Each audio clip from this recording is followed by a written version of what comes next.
Good morning દોસ્તો, આપ Hindi blogger હું ગુજરાતી બ્લોગર છું અને હું છું તમારો પ્રિય પ્રતિક. મારું નામ છે એક નવા વિડીયો સાથે વાગી ગયા છે બપોરના નહીં પણ સવારના 9:30. મને તડકો એવો તો લાગ્યો બપોર પડી ગયા. આજે અમે લોકો છીએ ઉના અને અહીંથી જવાનું છે જુનાગઢ. તો મારી નજરે તમને જુનાગઢ બતાવવાની ટ્રાય કરીશ અને હું હંમેશા એવી કોશિશ કરીશ કે આગળ તમને જ્યાં જ્યાં અમે લોકો જઈએ ત્યાંથી સારી સારી જગ્યાઓ છે, સારા પ્લેસીસ છે ફરવા લાયક, એ તમને બતાવું. અને આઈ હોપ કે તમે સીલ બેડ માંથી લઉં છું, કેમ કે પ્રતિકભાઈ ગાડી કરે છે એટલે એનું કઈ નક્કી નહીં. ગયા છે પેટ્રોલ પંપ પર ડીઝલ પૂરવા માટે ગાડીમાં, અને તમે જોઈ શકો છો તેમ સામે ગાડીઓ ડીઝલ, અને બધા જ બ્લોગિંગ કરી રહ્યા હતા પોતપોતાની મસ્તીમાં. એકચ્યુઅલમાં એમાં એવું થયું કે જવાનું તો અમે લોકોને જુનાગઢ અને ગૂગલ મેપમાં નાખ્યું તો કોઈનું ધ્યાન હતું ને ગાડી હું ચલાવતો હતો. તો પ્રાચીથી ટર્ન લેવાનો તો તલાળા માટે, પણ અમે સીધા આવી ગયા તો સોમનાથ આવી ગયા છે. તો હવે વિચારીને 20 કિલોમીટર છે કે સોમનાથ જઈએ કે નહીં. જો દાદાની ઈચ્છા હશે, મહાદેવની ઈચ્છા હશે ત્યાં જવાની, તો અમે લોકો દર્શન કરતા આવશું દાદાના, અને પછી ત્યાંથી આગળની જર્ની બતાવીએ શું થાય છે શું નહીં. તો પોપટભાઈ, હું તમને એ જ પૂછવા જઈ રહ્યો હતો કે હવે આપણે શું કરવું છે, દાદાના દર્શન કર્યા? यस यस, अब यहाँ तक पहुंचे तो हम क्यों 15 किलोमीटर पीछे जाए ना. 100%. તો નરેશભાઈ લઈ લો હવે દાદા પાસે.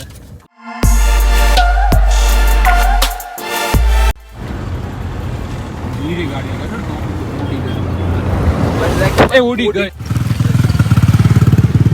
તો દોસ્તો, એક થઈ ગયો છે બહુ અઘરો સીન. હું સનરૂફની બહાર નીકળીને એક મસ્ત એવો સીન લેવા જતો હતો, એટલામાં મારી ટોપી ઉડી ગઈ. પવન જ એટલો બધો હતો, મને એ સામે રોડ ઉપર પડી છે, તમે જોઈ શકતા હોય. તો આવું થતું હોય છે ક્યારેક ક્યારેક, પણ હવે ઠીક છે, કોઈ ગાડીવાળો ઉપર ચલાવી દે એની પહેલાં હું લઈ આવું ટોપી, બાકી મારો જીવ ટોપીમાં રહેશે.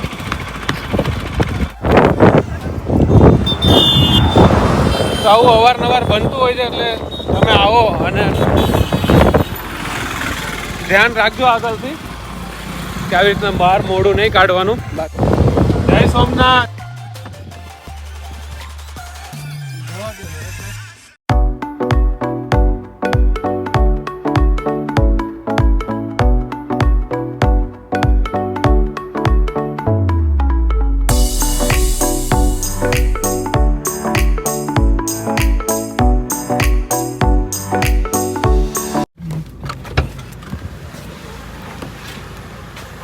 તો અમે લોકોએ ગાડી પાર્ક કરી દીધી છે, અને તમે લોકો જ્યારે પણ આવો સોમનાથ દાદાના દર્શને, તો એક્ઝેક્ટ મંદિરની સામે આ લોકોનું બહુ જ ખૂબ સરસ અને સુવિધાવાળું પાર્કિંગ છે. તમે જોઈ શકો છો એ રીતના કે શેડ પણ લગાડ્યા છે. ગરમીમાં કંઈ છે કે નથી દેખાતું, પણ આ છે આપણું સોમનાથ મંદિર. અને હું સોમનાથ મંદિરની વાત કરું તો 12 જ્યોતિર્લિંગમાંનું પહેલું જ્યોતિર્લિંગ, જે આખા ભારતમાં 12 જ્યોતિર્લિંગ છે મહાદેવના, એમાંનું પહેલું જ્યોતિર્લિંગ એટલે સોમનાથ જ્યોતિર્લિંગ, અને આશરે 2000 વર્ષ જૂનું છે એવું માનવામાં આવે છે.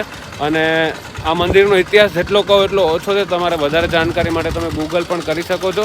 અને જ્યારે પણ આવો તમે લોકો, મહેરબાની કરીને એકવાર સોમનાથ દાદાના દર્શન માટે જરૂર પધારજો.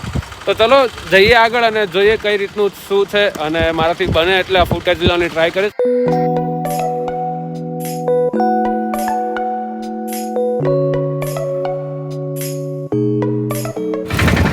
વચ્ચે અમને લોકોને અમારા ભાઈના ચાહકો મળી જતા હોય છે, જે અમારા કામને અવારનવાર અમારા સોશિયલ મીડિયા સાઇટ પર જોતા હોય છે. જોઈ શકો છો તમે. આવો સોમનાથ તો અહીંયા ટ્રાય કરજો. જય વછરા દાદા દાળ પકવાન.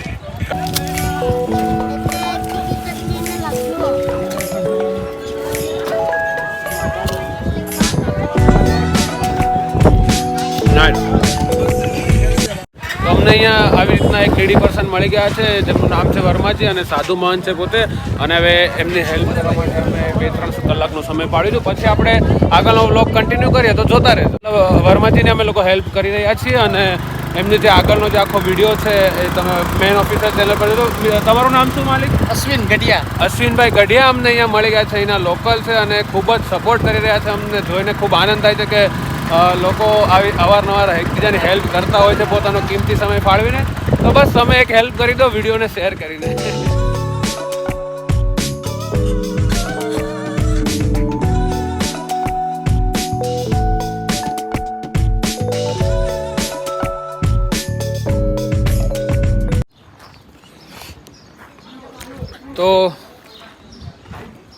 બપોરના 2:15 થઈ ગયા. મહારાજની જે હેલ્પ કરવાની હતી અમે અહીંયા વેરાવળમાં એક લોકલ સંસ્થાના કોન્ટેક્ટ કરીને કરી દીધી છે. તો અમે લોકો હવે પાછા જઈએ છીએ દર્શન કરવા મંદિરે. તો અમે લોકો અત્યારે આવી ગયા છીએ ભાલકા તીર્થ કે જ્યાં ભગવાનનું અવસાન થયું હતું. અમે અત્યારે આવી ગયા છે અહીંના જે લોકલ છે દાદા. શું નામ છે તમારું દાદા? કરશનભાઈ. તો આપણે કરશનભાઈને પૂછીએ કે ભાલકા તીર્થનો ઇતિહાસ શું છે. તો કરશન દાદા તમે થોડોક ઇતિહાસ જણાવશો દર્શક મિત્રોને? કૃષ્ણ ભગવાનને જે તીર લાગ્યું હતું ને જરા નામના પારાધીએ, ઈ જગ્યા છે આ ભાલકા તીરથ. ભાલકા તીરથ, બરાબર. ના ના, ખૂબ ખૂબ આભાર તમારો. કયું ગામ? અમારું ગામ મહુવા.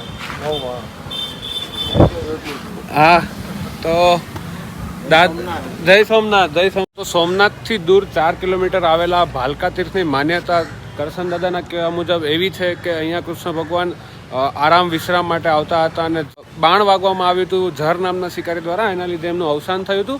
તો ચલો દોસ્તો, હું તમને બતાવવાનો પ્રયત્ન કરીશ કે કઈ રીતની આ જગ્યા છે, અહીંનું કેટલી શાંતિ છે અને ધાર્મિક સ્થળે આવો તમે લોકો તો મનને કેટલી શાંતિ મળે છે. તો તમે જોયા કરો.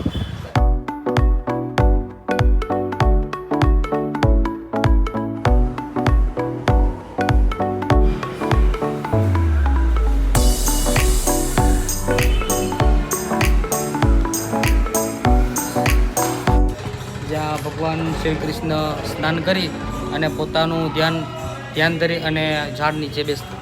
બરાબર, થેન્ક યુ.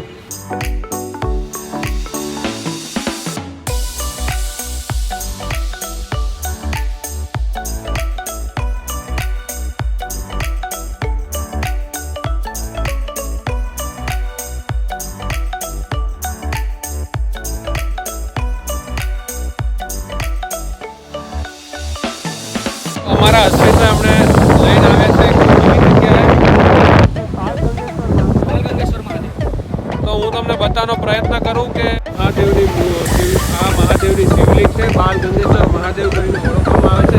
એના લોકો અહીંયા સોમવારે ને શિવરાત્રિના દિવસે પૂજા કરવા પણ આવતા હોય છે મહાદેવની. તો ચલો આપણે થોડા નીચે જઈએ અને મજા માણીએ દરિયાની. બીજું તો શું છે જીવનમાં.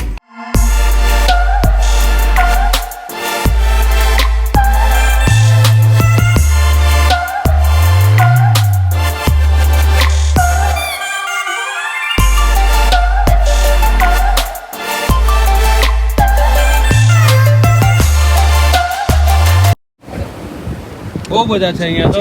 પછી આ કરચલાઓ મરી ગયેલી હાલતમાં છે બિચારા. પણ હું એવો અંદાજો લગાવી શકું છું કે અહીંયા બહુ સારી એવી માત્રામાં મરીન બાયોડાયવર્સિટી છે. બાકી તો તમે જરૂરથી એકવાર અહીંયા આવજો અને દરિયાની મજા લેજો. બીજું બધું તો ઠીક છે.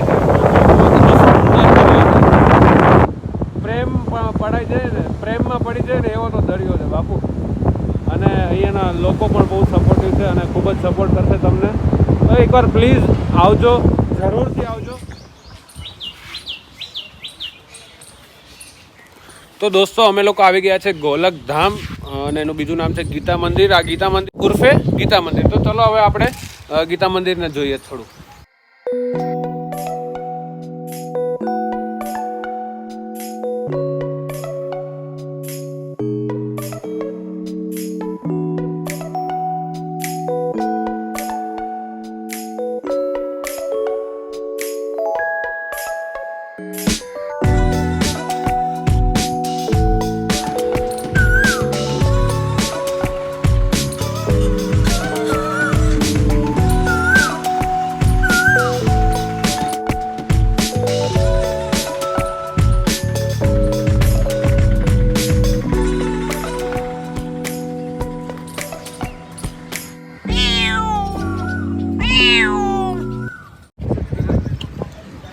તો આપણે અત્યારે ઊભા છીએ હિરણ નદીની બાજુમાં અને પહેલી સાઈડે કપિલા અને સરસ્વતી નદી પહેલી સાઈડથી આવે છે અને હિરણ નદી આ સાઈડથી જઈને ત્યાં ત્રિવેણી સંગમ થાય છે.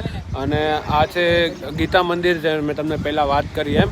અને બહુ જ સુંદર અને રમણીય દ્રશ્યો છે અહીંયા. તમે આવો તો એકવાર પરિવાર જોડે જરૂર આવજો, જરૂર આવજો. હું તો તમને પર્સનલી રિક્વેસ્ટ કરું છું. અને બહુ અતિ સુંદર તમે જોઈ શકો. અહીંયા ત્રિવેણી સંગમ આવો છો તો આવી રીતના જે નાના નાના વેપારીઓ હોય એના જોડેથી માછલી માટે અને કબૂતરાઓ માટે થોડું ઘણું ખાવાનું લઈ લો તો જેથી આપણે ખવડાવી પણ શકીએ અને એમનો રોજગાર પણ ચાલે એ આપણી ભાવના રાખવાની. જે 2 પૈસાનો રોજગાર થાય એ લોકોને એના જીવનમાં મદદરૂપ થશે. કંઈ નહીં, કબૂતરાઓને હા હા એ છે હિરણ નદી ઓકે અને જે સામેથી આવે છે કપિલા અને સરસ્વતી. બરાબર, એટલે અહીંયા વચ્ચે ત્રિવેણી સંગમ છે. બરાબર, અને વચ્ચે આ ત્રિવેણી સંગમ આ જ છે.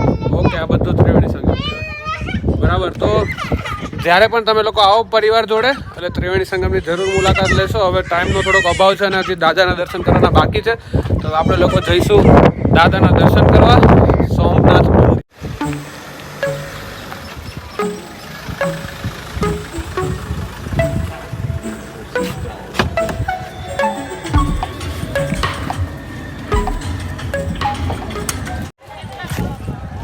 તો દોસ્તો અમે લોકો આવી ગયા છીએ સોમનાથ મંદિર. સોમનાથ મંદિરની જસ્ટ બહાર જ ઊભા છીએ, મતલબ બહારની સાઈડ. અને ફોન અલાઉ નથી કરતા અહીંયા લોકોને લઈ જવા માટે, તો ફોન હું અહીંયા જ મૂકીશ. બાકી હું પ્રયત્ન કરતો કે અંદરના ફૂટેજ જો તમને જેટલા પોસિબલ હોય એટલા બતાવવાની. બટ કંઈ નહીં, તમે લોકો આવો ત્યારે ખુદ જ જોઈ લેજો. ત્યાં સુધી જેટલું છે એટલું એન્જોય કરો અને બહારથી પણ જેટલો ફૂટેજ આવે છે હું બતાવવાની ટ્રાય કરીશ. બરાબર.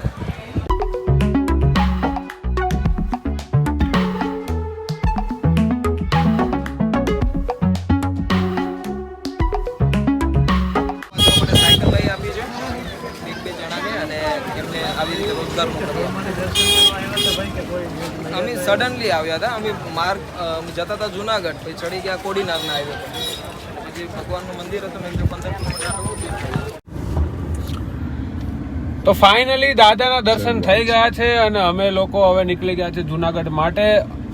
સોરી, હું પહેલાં તો માફી માંગીશ. મેં ફૂટેજ લેવાની ઘણી ટ્રાય કરી પણ કોઈ જ ચાન્સીસ નહોતા કે હું એક બી ફૂટેજ લઈ શકું અંદરથી. પણ તમે જરૂરથી જ્યારે પણ જુનાગઢ કે વેરાવળ આવો તો એકવાર દાદાના દર્શન જરૂર લેજો. ફૂલ પરિવાર, ફૂલ ફેમિલી સાથે આવજો, ખૂબ જ મજા આવશે અને મન એકદમ પ્રફુલ્લિત થઈ જશે.